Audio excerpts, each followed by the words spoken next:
Hi, you're watching DNA Today, a multi-award-winning genetics podcast where we explore everything to do with genetics, from CRISPR to rare diseases to new research. We have won the Science and Medicine Podcast Award for many years now. We have hundreds of episodes, and we really hope you enjoy these conversations where we dive into so many genetic concepts. I'm Kira Deneen, a certified genetic counselor, and your host. The genes of you and me, genes of you. We're all made of DNA. We're all made of the same chemical DNA. We are recording at NBC's Stanford Studios, and we're going to be talking about a topic that is one of the most requested from our viewers and listeners: advice on genetic counseling applications. I have two lovely guests with me today who I was lucky enough to mentor through the process. So they've recently matched at genetic counseling programs, and they're going to be starting in the fall of 2023. We have Maya Patel, who's going to be joining Thomas Jefferson University. And Maya went to the same undergrad as me and the same program. So yes. University of Connecticut, Diagnostic Genetic Sciences. We also have Corinne Merlino, who is a familiar name to you if you watch and listen to DNA Today a lot. She's our communications lead for 3 years, so you've been around a while. She is a clinical research coordinator at Penn, and you're continuing your Penn career now as a genetic counseling student. So welcome, both of you, to the show. Thank you so much for coming all the way out to NBC Stanford Studios. Thanks for having us. Mm-hmm. So it's just such a pleasure to have you guys on. As I mentioned, I was able to mentor both of you guys through the process. So it's really special when I got the call from both of you that you matched and it's happening. You're going to be genetic counselors. So we have a lot of questions. I believe every single question we have is actually asked by listeners, people that follow us on social, our Patreon supporters. So I didn't come up with one question, which is wild. This is usually not how we do it, right? So our first question comes from Mafaz, who is a listener for a long time. So thank you for listening, Mafaz. So he asks, I'm interested in genetics. Why should I be a genetic counselor? So I would love to hear from you guys. What inspired you to join the genetic counseling field? Corinne, maybe you want to begin. Sure.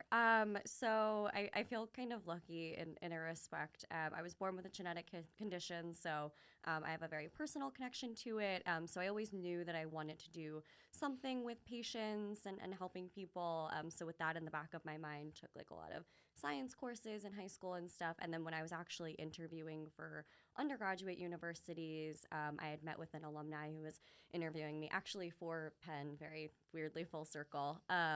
And I was talking about all of my interests, and she was like, oh, have you ever heard of genetic counseling? And she was like, I feel like it kind of takes everything that you're interested in, love, and puts it all into one career. And then she put me in contact with a colleague of hers who was a genetic counselor. So that was my first informational interview in, I guess it's 2016, so quite a few years ago. Yeah. So that was it was always kind of in the back of my mind, but it really kind of organically combines all of my interests. And I'm really excited now to go to school and actually start doing the thing. Definitely. Yeah, It is very exciting. And Maya, how did you learn about it? What made you interested in it? Yeah, so I knew in high school I really wanted to do genetics. I took AP Bio. The thing that really got me into genetics was the Punnett squares, like doing the little autosomal and then, not autosomal, but recessive and dominant. I was like, oh, this is really cool. It's like a little puzzle. And then I learned more and more about genetics, and I realized I really, really like this little niche topic of biology. So I started researching careers in genetics, and they were all careers that really weren't patient focused, and I really really aimed to talk with people and really wanted that as a career. So as I kept digging and digging, I found genetic counseling, and I knew that was the career for me. Ever since then, I kind of tailored all my academics and everything I do into genetic counseling. Started off with molecular and cellular biology, as Kira said, eventually went into DGS, the diagnostic genetic studies. Which was the same path I took. I started molecular cell bio and was like, I can't do physics, so we have to figure this out. Me either. Could not do that. I could not do physics ever. But eventually I went down that path, started getting more experience, and here I am today. So really has been pretty, I don't know how I want to say this. I guess like straightforward. I've known I wanted to be a genetic counselor like almost my entire life, but yeah, super exciting. Yeah, no, we've definitely lived parallel lives. Like I was just a few years ahead of you, I think, with that. So Grace wants to know, what types of people, characteristics do programs look for in their applicants? So when you guys were like applying, what types of skills and different aspects of you guys as people were you trying to highlight in your applications? Maya, I don't know if you want to start us out this time. Sure. So I think empathy is really important for being a genetic counselor, being able to empathize with someone as they're getting a result for a genetic condition. I can pick up. Thank you. Definitely, and empathy is obviously really important.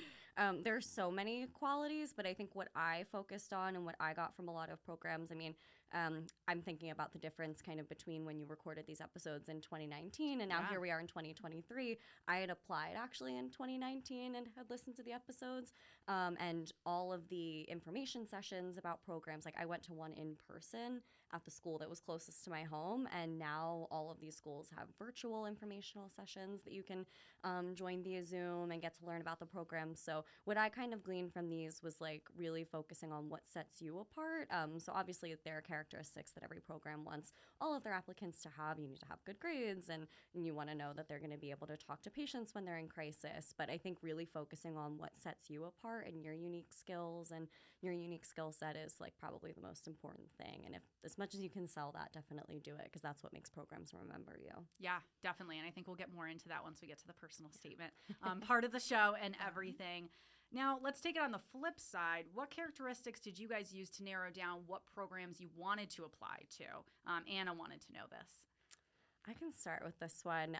So I had applied to 12 programs. That's a lot. Which is more than what most people do, I want to say. It's just to set like the scene. Yeah. It's more than what I would probably recommend having gone through it. The reason I decided to do that for transparency, I planned to apply to about 8 programs. I think most people tell you like, 6 to 8 is like the high end. But I was able to get a bunch of application fee waivers. Sarah Lawrence does a program over the summer where if you attend, I think it's like 5 informational sessions with genetic counselors, they'll waive your application fee.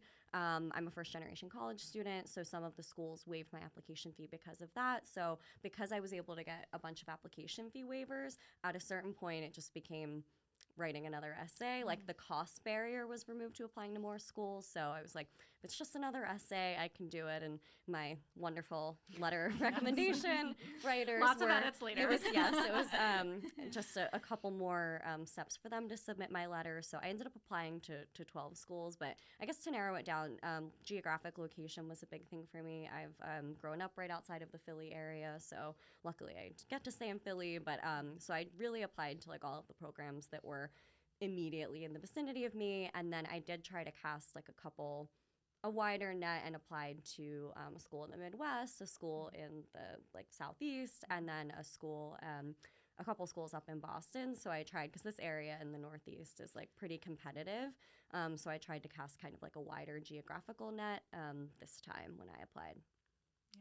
And how about you, Maya? How did you kind of figure out, okay, what is the actual list I'm applying to? Because when I was applying, there was like 37 programs. Now there's 40, like, maybe 50. I think it's like 50. Okay, 57. wow. Oh, okay, wow. so from just in those years, 37 to like 50 something. But anyway, Maya, how did you figure it out? Yeah, so I originally started with a list of all the schools and really narrowed it down. First was geographic location. Like Corinne said, I wanted to do like a little further, but mostly Northeast. So any schools that weren't really, I guess, like weren't in that location, I kind of crossed off my list. Another one was tuition. I didn't want to spend that much money because I'm coming straight from undergrad. I would have to take out student loans. So I didn't want to take out that many student loans. So any program that was too much, I crossed that off my list. Another one was I also didn't want to take the GRE. It was too much with my coursework.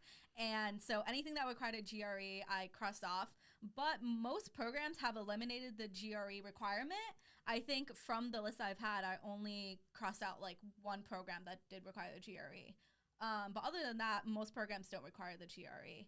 And from there, I guess I just scoured the program website, see what I liked about the program, what I didn't like about the program. So I guess just gut feeling in that case, and any program that I didn't really like that much, crossed that off my list, and I was left with 10 programs, which I applied to. Yeah, fantastic. I'm definitely a spreadsheet person. So Yeah, I can, spreadsheets are very helpful. Yes, I even when I went through and added like different categories to each school and applied point systems, like I went a little bit crazy when I was doing it. But you guys have mentioned that mentorship was really an important part of the process for you. Especially you were coming right out of grad school, not grad school. That would be impressive. Some people do. They go to a different grad school, then they go to master's. Coming, straight from undergrad, and then Corinne having a few gap years. Like, you both had different experience. But how did mentorship play a role in how you were approaching applications? Corinne, I don't know if you want to start, especially compared to that you didn't have as hands-on mentorship the first time you applied. Yeah, so I had applied initially in 2019 when I was coming right out of undergrad, and obviously didn't get in that round. And it had wonderful research and academic mentors when I was in undergrad, but the huge difference between that application cycle and now, other than just kind of taking a few years to build different skills of mine, is like, I didn't know you the last time that I applied. We didn't meet until right after that. So having, I think, different mentors for like different things in your life. So I had like my fabulous undergraduate research mentors. And just personal mentors from spending time in undergrad, and now like my boss, like my research, like the PI on my research projects is a wonderful mentor. And I also use GC Prep's mentorship services and coaching services. So it was really nice this application cycle having you who knows me really well, and I loved all of your input and support, but then also having someone who doesn't know me, because obviously an application committee, like an admissions committee, doesn't know me from Adam. So having someone like you who knows me really well that can say like, hey, Corinne, tweak this. This doesn't sound like you. But then also having someone from GC Prep, Jess Shiles was my wonderful coach and helped me a lot throughout this process. But having someone like her who could say like, well, I don't know you, so this doesn't make as much sense to me. Whereas I was like, oh, right, of course you did this. And I was like, you didn't need to explain it in your personal statement. But then Jess was like, I don't know what this is. Yeah, so I think the having balance like is great. different mentors for different things, I think we all kind of get caught up at like a mentor is like one singular person, but like people in my family are mentors, my friends are my mentors, but I think it's really nice having like different people that you go to for different things, and it's a combination of all that support that made like the world's difference in my application cycle this time. Yeah, completely agree. GC Prep is an awesome resource. We had them for, I think, 2 episodes, right, Corinne? Was it part 1, part 2? I think they did like an application and then an interview episode last year. So we'll link to all of those in the show notes too, so that you guys can check that out. Maya, how about you? I would say I don't think I would have matched without mentorship, like straight up. That's a sound bit right there. But like, I echo that sentiment as well. Mentorship is so important. And what I felt was really important was that genetic counselors that I shadowed or interviewed with, I'd keep in touch. Obviously, I shadowed you and I kept in touch, and here I am. Yes. And just being able to have them look over your personal statements and help them with like anxiety about like interviews and just like the waiting process, just having a mentor is just super important. And like Corinne said, like having mentors in like your friends, family, professional, like is all so important for this entire process, especially the application process. Yeah, and the emotional part. Like I know, especially with Corinne, we were like texting like the night before, especially. I'm like, what are you doing? And like, how are you distracting yourself? And even just the emotional part, I think, can be a lot because it's a long application cycle with everything.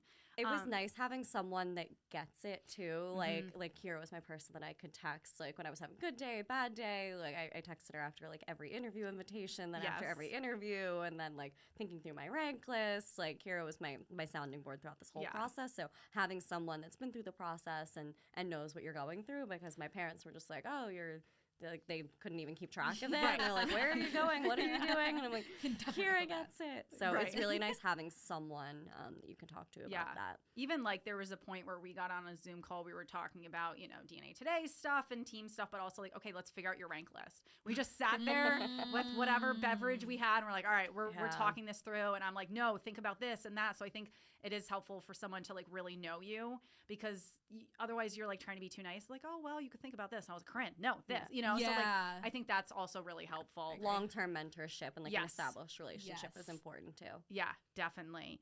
And, we kind of highlighted earlier that you both are coming from a different point in terms of taking gap years, not taking gap years. So Elizabeth wanted to know, should I apply during undergrad or take gap years? So Maya, do you want to kind of share what your experience was? Because you're applying like you were applying during your senior year Yes. while you have other things going on, as well as an Yes. internship that's part of the UConn DGS Yes. program. So how did you balance that? Because I also didn't apply straight from undergrad. So I will say fall semester senior year, because of the applications and you're keeping with the extracurriculars and you have coursework, it is very difficult. Like, you really have to be able to manage your time. So I think if you are able to manage your time and you're really passionate about genetic counseling, I would say go ahead, do that, like apply during undergrad. Just be aware that it's going to be a very busy senior year. I will say spring semester, because I had that internship, the full-time internship where I would go do my internship stuff and then come back. There was no homework, there was no tests. So I just kind of come back and I can just focus on doing interviews or just waiting for interviews and interview prep and creating my rank list. So I will say spring semester, that was pretty easy, but fall semester was definitely very difficult. That's when you're doing writing personal statements, asking for letters of recommendation. So it is very difficult, but I think with enough time management, and if you're really passionate about genetic counseling, it is doable and possible. Yeah, especially for someone like you that knew in high school that they wanted to pursue genetic counseling. Right. Like, you kind of built your whole college career surrounding that. So I think that was also an advantage for you. Yeah, I knew straight going into undergrad that I wanted to do genetic counseling. So I personally wasn't interested in gap years. I wanted to go straight into genetic counseling. So I knew 100% I didn't want to take any gap years. I just wanted to go straight into grad school. Which is what I would have done if the GREs, I didn't need to take them and have good scores, because that's why I had to take a gap year. And then, so Corinne, for your side, you experienced both. Yeah, I had a very similar experience. I had known going in from high school that I wanted to do genetic counseling, so it did make it very easy. Like, the coursework that I took for my biology degree kind of like got all of the prerequisites out of the way, and then research experience and stuff. So very similar experience to you. Like, I knew what I wanted to do. I didn't want to take gap years. I thought that gap years were for people that don't know what they want to do or like need more time to figure out what they want to do. And I was like, no. I applied. It was a lot. I was finishing up a lot of my prerequisite courses that fall and trying to balance everything. It was really a lot.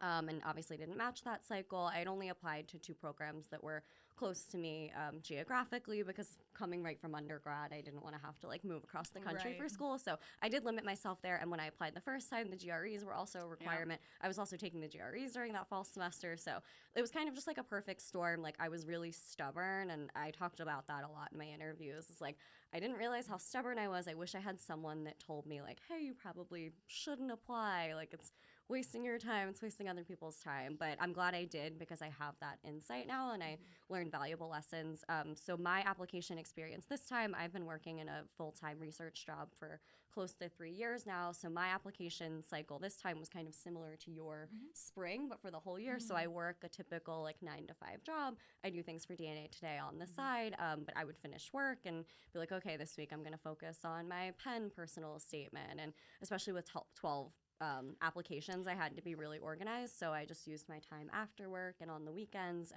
It did make it hard when interviews came around and I had to schedule all of those and take PTO. I was really lucky. My boss and my team were really flexible and supportive. Because that's a lot of PTO days or half days nowadays with like Zoom. Like, back when I was doing it, you had to in person for every interview. Yeah, all of the interviews, at least that I did, were on Zoom. I think that's true for most programs now. I know we interviewed at a lot of the same programs. Yes, you guys did. Knowing your list, it was easy for you to keep track. But yeah, I would say that was like the only hard thing, was trying to then schedule interviews. I'm lucky that my team was flexible, but I know that some people are in jobs that aren't as flexible. Or they're not telling their jobs yet, depending on the situation.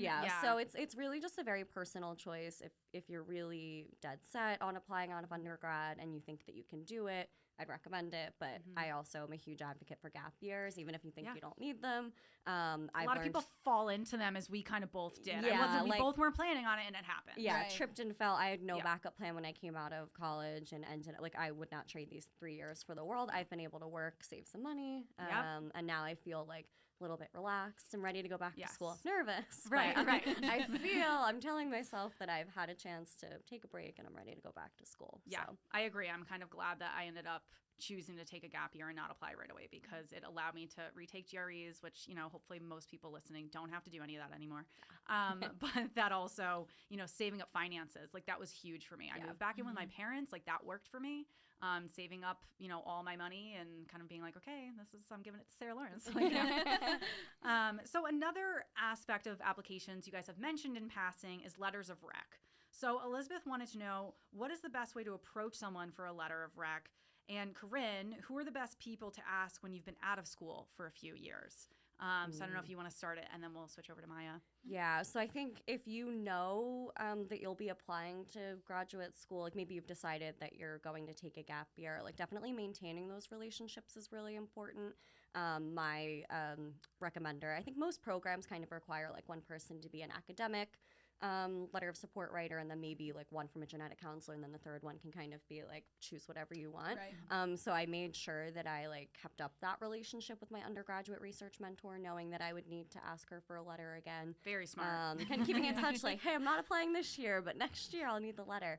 And then I was kind of thinking through it, especially being out of school for a few years, like, if she writes like, oh, got an A in genetics, like you can see that on my transcript or my CV. So I had asked my undergraduate research mentor, who had also been one of my teachers for molecular genetics and a few other classes, to talk about like balancing school and research and like my part-time job that I worked in college, because I know that's an important part of genetic counseling programs, is balancing like clinical rotations and coursework and your thesis project. So I asked her to talk about that. So I would say like it's really helpful for people. Like I know you've written letters of recommendation for people, and we talked about what you would say about me. So I think like it's not hurt, like doesn't hurt to give someone like, hey, like this is why I'm interested in this. Like if you just write like, hey, can you write me a letter of recommendation? Like you're gonna get the most generic, basic letter of recommendation ever. Yeah. But if you say like, hey, I was thinking you can write this, this, and this, or like this is what I like really got out of your class. Right. People appreciate the details, because then it makes it easier for them to write the letters, and you're not getting like their template one that they use for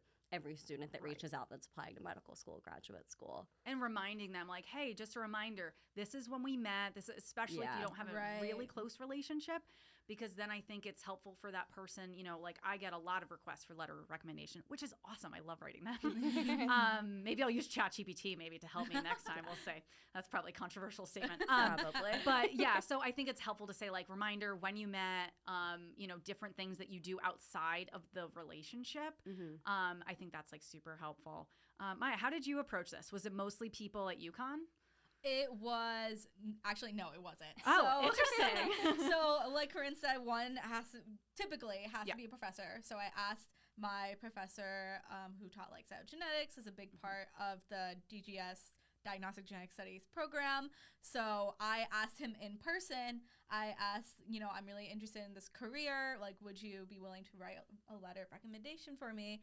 And then after we had that in-person meeting, I made sure to send my CV over so he knows, the amount of work that I put in and what I do. So he knows what to address, and he knows that like I'm really passionate about genetic counseling. My other two letters of recommendation were actually from two internships that I did over the summer. The first one was with the International Special Interest Group from the National Society of Genetic Counselors. She's a genetic counselor, so that ended up working out really well. And she wrote, obviously she's amazing, and wrote an amazing letter of recommendation. And the third one was the second internship that I did that was about like genetic counseling and, kind of like the basics of genetic counseling, introducing the specialties that I did over the summer. For those, I didn't meet with them in person. I emailed them. Asking for a letter of recommendation, and then I also sent over my CV for the same reasons that I did with my professor as well. Awesome. Fantastic. Well, I know we've kind of mentioned GREs a little bit, and that we've established most programs nowadays don't require them. But on the other side of academics, GPA grades, how much did you guys feel was weighted on that aspect of your applications as opposed to the other aspects? I really think like when schools say that it's a holistic application and review process, like I choose to truly believe that. I also had a decent GPA coming out of undergrad. I know not everyone's in that situation. So some schools, I'll say, won't even let you submit the GRE. Some people still choose to take them if schools make them optional. I think 1 or 2 schools I applied to said, like, please don't, like, we won't look at them. Don't submit them. We don't want them. And then every other school I applied to was optional. And I think in information sessions that I attended, people would be like, well, if I don't submit it, are you not going to consider me? And I'll share what I observed. And they said, like, the only reason why you would consider taking it and submitting it is if your undergraduate GPA is lacking and you feel like it doesn't represent who you are as a student. Maybe you had a bad semester, which I think a lot of schools give you a place to talk about that, but it's really more of a tool to supplement your undergraduate GPA if you didn't do that well. But I feel like I wasn't really asked about my grades at all. Same. Like, I didn't talk about it at all in interviews, so clearly it worked well to get me to that stage, but I feel like it's more of like the whole picture versus like one specific portion of it, you know? I would agree to that. And Grace, Crystal, and Elizabeth were, kind of asking about this in general and also of other ways to show academic capability, like outside of GPA and GREs. I don't know, Maya, if you have anything to add on to that. I know for me personally, I had to take a prerequisite embryology. It wasn't offered at my university, so I took it outside of my university, so that I feel like if you're not happy with your GPA, that could be a good way to kind of boost it and show that you are, taking active steps to improve your GPA. Yes, I did that. I took the course from University of Cincinnati, which I love. DJ Lowry is like an amazing I professor. did the It's so exact engaging. same thing. Yes, totally recommend that. We'll put that in the show notes. Yes. Yeah, that is fantastic advice to kind of show like you can dedicate yourself to that course and really show like, especially maybe for people that have had gap years and want to show I've really improved since then. So getting into a little bit more about experience. So a lot of people ask this, Jenna, Grace, Kelsey. For many prospective students, it's hard to find shadowing, especially post-COVID, endemic COVID. Any advice on what you guys did for genetic counseling related experience on successfully finding shadowing, I guess outside of me? Any other experiences that you've had with that? Maya, do you want to start us out? Sure. So I know a lot of genetic counseling programs do have like summer, I don't know if they're internships or workshops, I'm not 100% sure, but they have summer workshops where they'll have like a multiple day workshop where you talk about genetic counseling, what it's about, learn about the specialties, talk to genetic counselors. I did one myself through the Medical College of Wisconsin, GC Crew, and I highly recommend it. I had a great time, and I learned a lot about genetic counseling, and I feel like it did bolster my knowledge of genetic counseling and what it was about. And it was also really helpful because we had a bunch of prospective applicants, and I was able to talk with them through the application cycle, through interviews. I know I talked to one of them a lot about like our anxiety with like interviews and especially ranking.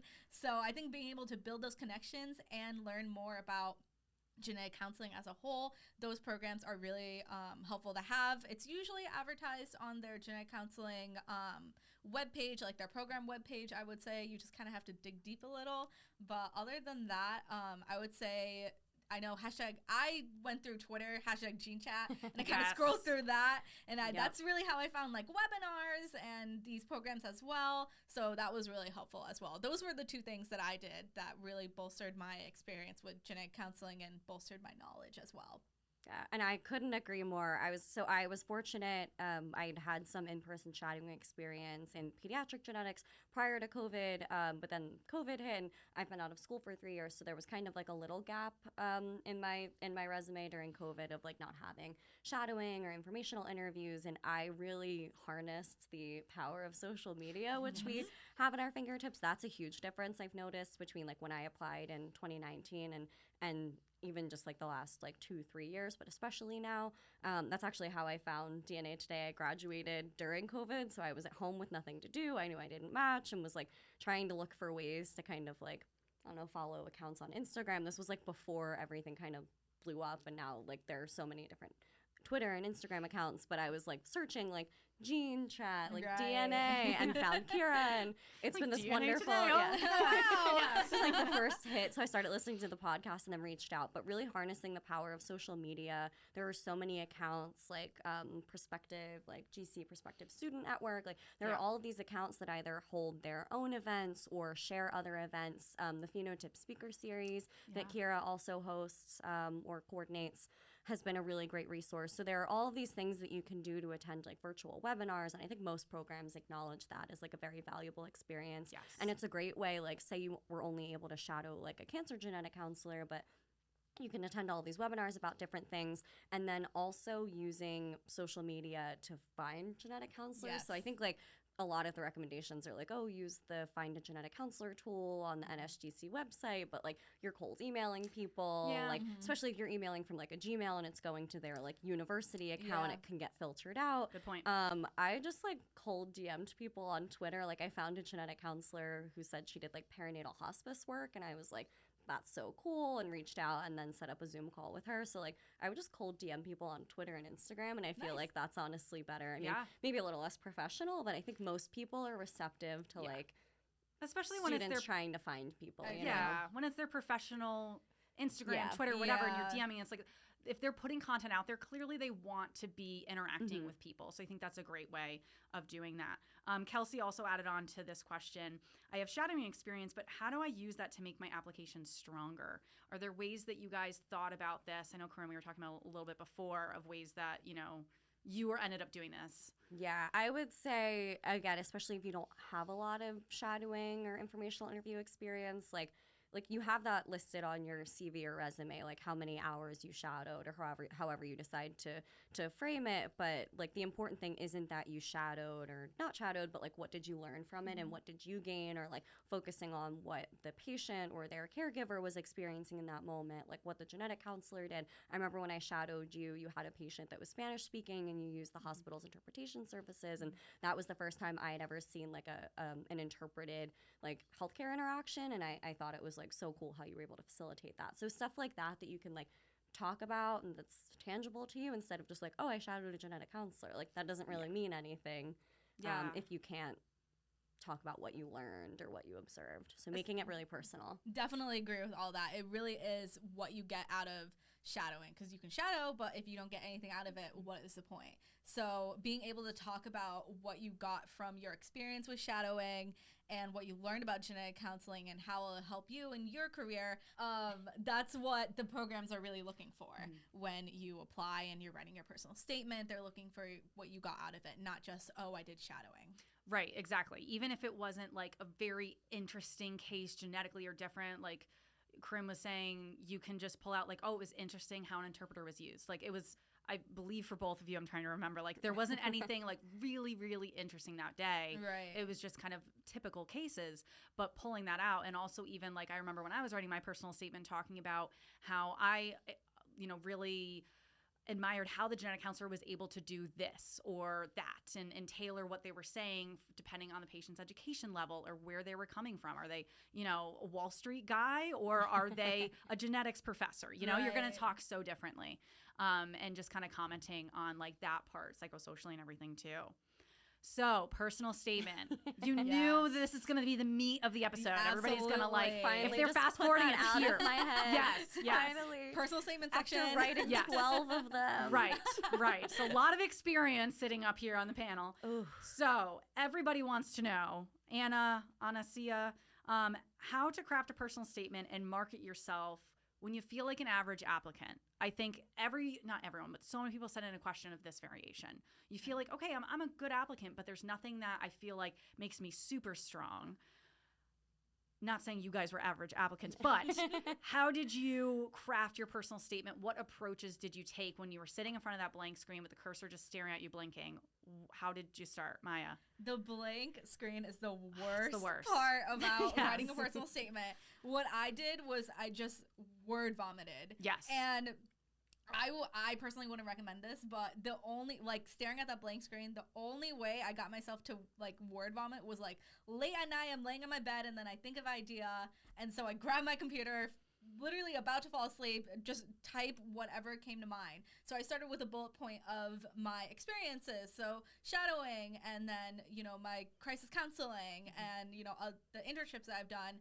And then I wrote about the cases that I saw, the events that happened, and then what I got out of it. So I started with those bullet points. Then I kind of turned those points into sentences, and then kind of format those sentences into paragraphs, and then kind of edit it from there. It was a lengthy process. Yes. But eventually we got it, and, you're able to send it to other people. I will say, I know, Corinne, I don't know if you felt this way, but I felt like I never was truly done with my personal statement ever. It took like months and months and months of editing. And even when I had like an actual personal statement that I sent out to a program, I still sent it to other people for editing.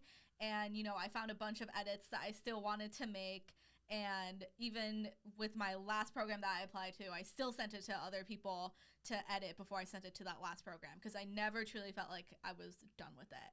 So I think having other people to send to, whether that's other applicants, genetic counselors, just sending the personal statement to them, having them review over and then send it back, really opens your eyes as to like what edits you can make. Yeah, no, that's a great workflow. Is yours similar, Corinne? Yeah, a lot of that resonated with me. So because I've known for so long that I wanted to do this, and I've had a lot of time from finishing undergrad to now, I had like a notes, like a note on my phone where like, if I was just like driving in my car and was like thinking through and had like a line that like came to me, like, so I had this running notes list of like kind of all of these different openings I wanted to use and different things. And I was kind of struggling again with like the blank screen, but then I had all of these different bullet points. So I knew like I really wanted to talk about my personal experience with a genetic condition and my parents' experience with having a baby born with a genetic condition.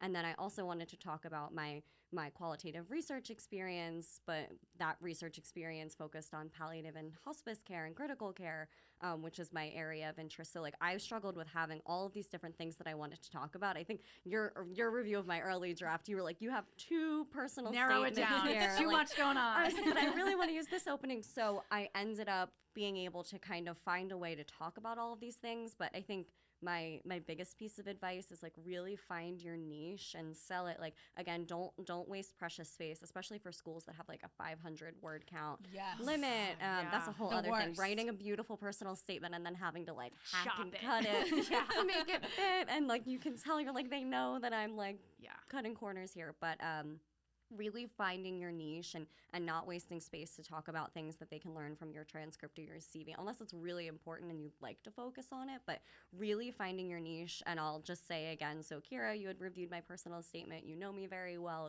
Your feedback was very helpful, but then I was just struggling with this like, I feel like it doesn't make sense, so I feel like someone who doesn't know me reading this will think it doesn't make sense. So using GC Prep's resources, I did 3 one-on-one coaching sessions with Jess Giles, and we used like one session to kind of go through my thought process, and she was really great at calling out like, hey, this doesn't make sense to me, or she was really good at like asking questions that like, instead of telling me the answer that she knew was right, she would ask me questions so I could get to that point on my own. But going through that thought process was really helpful. So my personal statement that I ended up submitting was so different than the one that I first started with.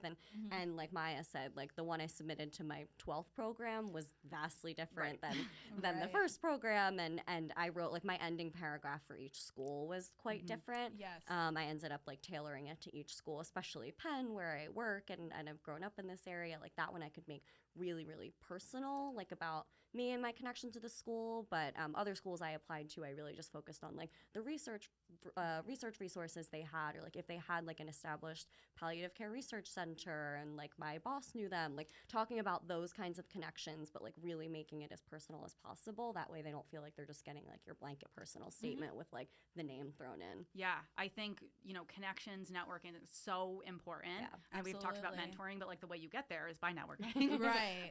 And yeah, you definitely highlighted some things like Riley and Elizabeth were asking, like, did you tailor stuff? And like you guys, I think both did, right? And yeah, so I think that's great advice. The only thing I would add on to that is, if you're applying, I recommend starting to write it this summer. I agree. Yeah. Yes. I started, probably around May. so that I could have a lot of time sitting with it. Like, don't look at it for a couple weeks, come back to it. I feel like everybody in my life read some variation of it along the way. Even I was like, people that I know are good writers and my, friends and family, but that don't know genetics. I'm like, I still would like their opinion. I did that too. I think that was really helpful for like grammatical errors and like sentence flow. Yes. I feel like it's really helpful because you just take the scientific, like they don't know the genetics part of it, so they can really look at the syntax and the grammar and does it flow and look at it like as an actual essay, not like solely based on the genetics and the science behind it. Yes, fantastic. Well, yeah, that's definitely the hardest part of submitting the application is the personal statement. So I'm sure people really appreciate that advice. We mentioned a little bit earlier, and Christina from our Patreon is asking, is it okay to reach out to genetic counselors and students and ask to meet via Zoom? So I know you guys were talking about this a little bit. How did you approach this? How were you feeling about doing this? I know, like, Maya, when you were doing some of the webinars and things like that, like, did you, like, if you're on Zoom, did you, like, direct message certain people to say, could I meet with you outside of this? How did you approach those relationships? During webinars, usually during webinars, they'll give their email, and from there, I would cold email. That's actually what I did for a lot of genetic counselors. I cold emailed a lot of them, and a lot of them are really receptive and willing to, if you're unable to shadow, they are always willing, not always, but most of them are willing to do an informational interview. I've never had any problems with cold emailing. It's very daunting, I will say. I remember, like, I was trying to email a genetic counselor, and then I got too scared and gave up. But it's really, the worst thing they can do is not reply or say no, and you just move on to the next. So I think cold emailing is 100%, for me, it was, like, the best form of contact for a meeting with genetic counselors. Yeah, especially those that you're in a webinar and they share their emails. They're like saying it's okay to email me by doing that. Exactly. Yeah, that's actually how, I don't know if you remember, but that's how I found you. Is that how we connected? I was trying to remember before this. I was like, shoot, I should remember that. No, what happened was you did a webinar with University of Connecticut. Oh, okay, that's right. Specifically remember at the end, you said, like, if you want to shadow or you have more questions about genetic counseling, like, feel free to email. Especially because people are Connecticut-based. So they can actually drive to me. Yes, and that's right. And I remember I got this advice. Someone said to me, if someone says they're willing to help you, they mean it. Like, they're not just saying I'm not going to randomly say that. Yeah, like, exactly. Yeah. Like, they mean it. So I took that advice, cold emailed you, and now you're on this podcast. Exactly. So it worked out for you. So another question, leaving this anonymous, is there such a thing as applying too many times? So obviously, Corinne, I'm going to pitch this to you. So in the hot seat. So yeah, putting you in the hot seat. So, obviously you've been vocal about just applying twice, but was it in the back of your mind, if you didn't match this cycle, if you were like thinking about applying in the future, or other people you've talked to too, of just like, not naming names, but anyone you talked to that applied maybe 3 or 4 times? Yeah, there are totally people that apply 1 time and get in. There are people that apply 4 times and don't match until that 4th cycle. So I had applied once in 2019, took 3 gap years, which was very intentional. It took me a while to kind of accept that. And I think multiple gap years is really beneficial because it allowed me to like actually spend time in my job, build relationships, and like now I felt ready for this application cycle, where before I probably would have felt like I'm just doing it because like I feel like everyone has this perception of like it's a gap year. Like I totally own the gap years thing. Yes, plural. But everyone's like, oh, a gap year. But when you find out you don't match in April, and then you have to quickly turn around and find a job, and then you start applying again in September, it's not a gap year. It's like a gap 4 months. If that. Like I didn't start working in my job until October after I graduated. Right. So, yeah, you did have a long. So I knew from the get-go that I was taking at least 2, and then when it came time to decide if I was going to apply last year, I was like, no, I think I need 1 more year. Like I want this next application cycle to be really worth it. That's also why I applied to so many schools, because I'd only applied to 2 the first time. So I was like, if I'm going to do it, I'm going to do it you're right. All in. But I would say I know people that are on their 3rd and 4th application cycle. And I think that if it's what you know that you want to do and you really believe that, then keep doing it. And if you're making the necessary adjustments each year and like getting feedback from programs if it's helpful, and maybe kind of going outside yourself and trying to figure out other things that you could be doing, I think that you should definitely go for it. But I also like there's nothing wrong with taking 2 gap years in between to like really take time to figure that out. Like no one says you have to apply year after year, but yeah, if I didn't match this cycle, I was applying, told myself 1 more time because I was like, I can't get I don't want to go down the rabbit hole. Like 1 year at a time. It's definitely a really emotional thing, and not knowing, like opening that email and not knowing what the results are going to be. It's like a really hard thing. So also taking the time after match day, if you don't match, to like put it away for a while, because it's such a long application process, and going right back into it, there's no way you're in the right headspace to like Totally agree with let that. yourself flourish. Yeah, and there was a follow-up question from Marissa. Advice on how to have a fresh mindset when applying again, kind of also talking about, like you were mentioning, like self-care and everything. Anything else to add on to that? I feel like you gave a beautiful answer, but I just wanted to like allow you the opportunity to expand. No, that's another, like I thought a lot this year about the differences between my 2 application cycles. And when I was in college, I was obviously like a broke college student. I was stressed, but like now I've been working for a few years and have an income, and I always loved yoga but was never able to like afford it as a college student.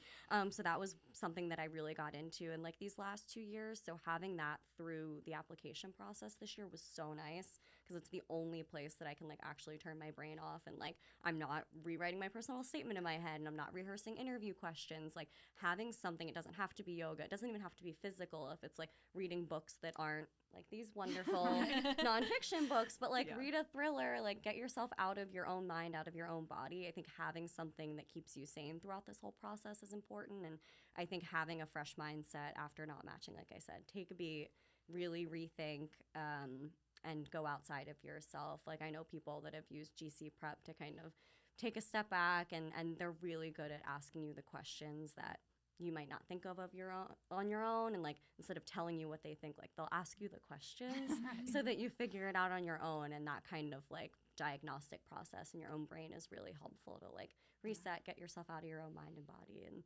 be refreshed moving forward. The self-care aspect, I think, is really important, huge. especially because it's such a long process, especially if you're applying multiple times. Yeah. And now it's something I have in my toolkit, like as I now become a genetic counselor, like it's something that I know I have, that when I have hard days or tough cases, my like day-to-day research job can be emotional sometimes. So it's definitely something I've leaned on from like different aspects of my life, but I'm glad I have it moving forward too. Because you guys have matched, but you still need to do grad school. Yeah. So there'll be 2 years of going through that. Grad school, you and know, then start so working again. yes, it is, you know, it's a journey that never ends in Never genetics. But ending.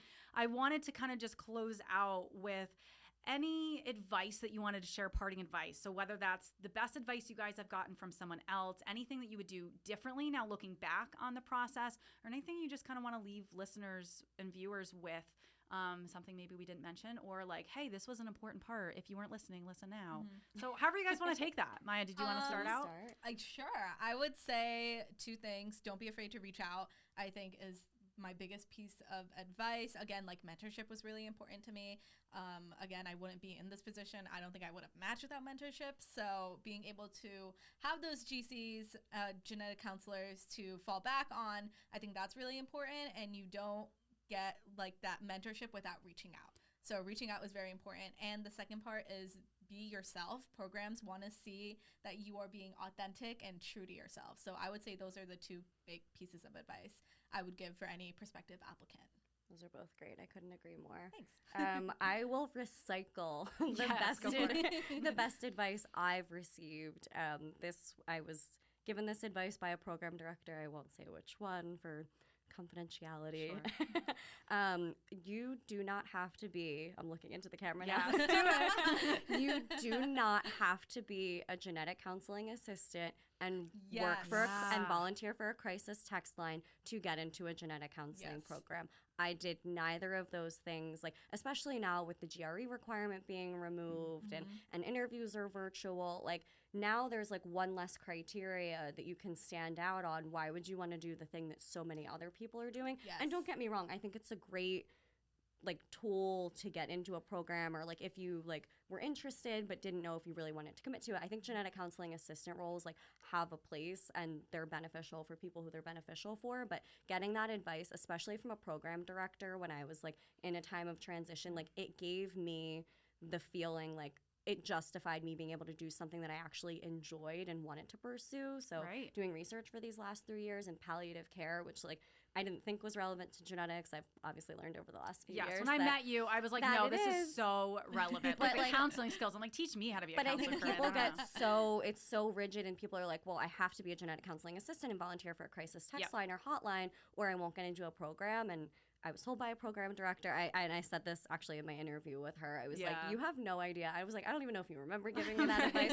She did. She Yeah. remembered. But I was like, Aw. I don't think you know like how much that meant to me, because Oh, it yeah. gave me the feeling, like it made me feel secure enough that I could do something that I wanted to and enjoyed versus Yeah. like doing something because I have to. Because guess what? They can tell if you're doing things because Yes. Totally. you think they have to. Like if Absolutely. you volunteer for a crisis text line for 2 months before you do your applications, like It's like, oh, it's you check kind the of box. you check Yeah. the box. Like don't check boxes. Pursue an experience that's actually meaningful to you that you will get something out of. It makes writing your personal statement So like much So much easier. if you easier. pursue things that you're actually interested in and get something out of versus like checking boxes off, like your personal statement will write itself. Obviously, It like will. the sentence structure and the semantics of it, but like The content will be you there. shouldn't have Yes. to struggle No. to write something so personal. Yeah. So that's all. And that's my that's- recycled Yes. advice. No, that- that's good because you expanded upon it. Like I did not do the traditional crisis text line GCA. Yeah. I worked for a genetic counseling company, so that was a little different. But I did kind of what Corinne does for DNA Today, is like communications lead. So I think that there's just so many different opportunities out there. So pursue what you want to and everything.